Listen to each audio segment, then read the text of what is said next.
টাঙ্গাইলে ভিজিএফের চাল বিতরণে অনিয়মের সংবাদ প্রকাশ করার জেরে বাংলা এডিশনের সাংবাদিকের বিরুদ্ধে মামলা করা হয়েছে। বিষয়টি নিয়ে অস্বস্তিতে রয়েছে সংশ্লিষ্টরা। ঘটনাটি টাঙ্গাইলের ভুয়াপুর উপজেলার নিকরাইল ইউনিয়নের। সরকারি সহায়তার চাল যা পৌঁছানোর কথা সরাসরি দরিদ্র মানুষের ঘরে, কিন্তু সেই চাল বিতরণ নিয়েই উঠে আসে অনিয়মের অভিযোগ।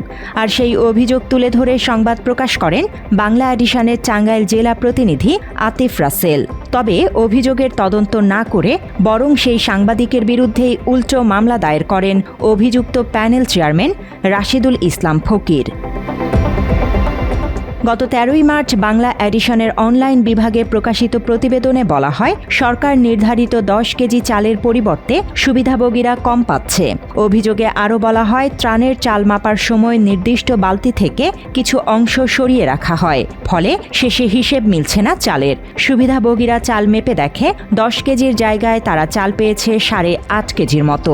এ নিয়ে বাংলা এডিশনের কাছে ক্ষোভ আর হতাশা দুটোই প্রকাশ করে স্থানীয়রা। আমরা 10 কেজি করে কইয়া দিছে 8.5 কেজি করে পাইছি।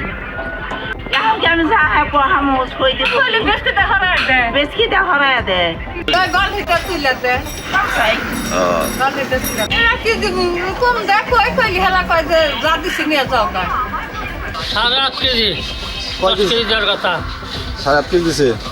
এটা কি ঈদে পালা দামাই পাচ্ছে না ঈদে না বালতি দেন খেলতে না যায় বালতি তো বসা গেছে না বালতি লাগছে খাওয়া ধরে বুঝাই গেছে না একটা দেন না তো দেখা যায় 300 টাকা কাপ নিচে আছে লাভ লুগলো না লাভ লুগের মাসে দিতেছে আউল বানা কাল কম হয় মেম্বারে কইতেছো কো মেম্বার তাতে এখন এই জিনে দিছে কত ডিগ্রি হবে?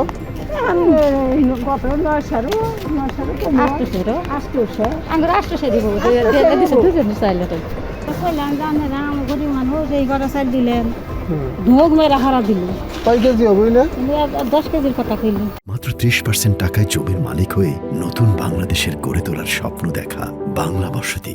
এমন গুরুতর অভিযোগ থাকার পরও ব্যবস্থা না নিয়ে নিকরাইল ইউনিয়ন পরিষদের প্যানেল চেয়ারম্যান রাশিদুল ইসলাম ফকির বাংলা এডিশনের সংবাদকে অপপ্রচার আখ্যা দিয়ে ভুয়াপুর থানায় সাংবাদিক আতিফ রাসেলের বিরুদ্ধে মামলা দায়েরের কথা জানান।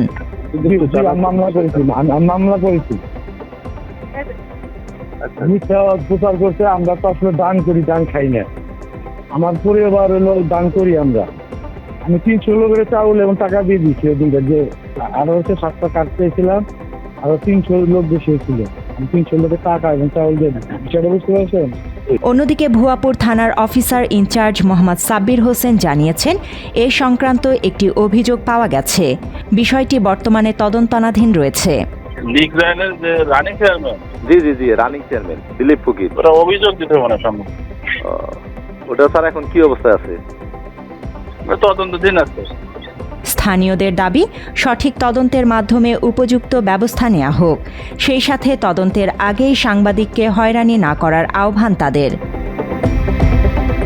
News desk, Bangla addition.